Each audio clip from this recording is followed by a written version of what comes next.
يسعد الله. اليوم مباريات كأس العالم، اليوم النصف النهائي. امي، مين بتشجع انت بكأس العالم؟ او مين بتتوقع يفوز؟ والله يا ماما انا من ناحيتي، ايه، من ناحيتي انا رح اشجع سوريا بكأس العالم.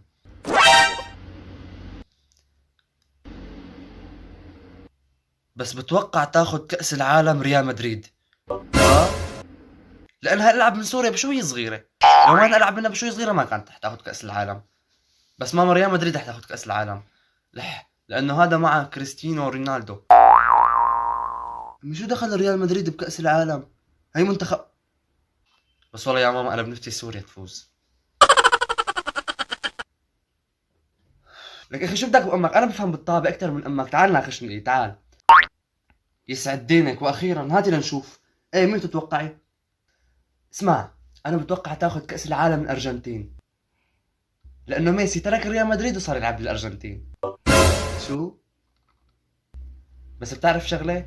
والله العظيم زعلانه من ميسي، عن جد انه حقير. كان يلعب بريال مدريد، شو جابه على الارجنتين؟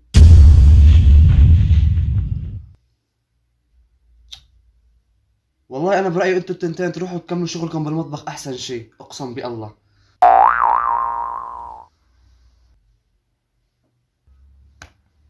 لك يا مجدوب شو بدك فيهم؟ يعني مانك شايفني انا ابوك بفهم بالطابة خير الله؟ تعال ناقشني الي. انا يا بابا على ايام مارادونا وبيليه.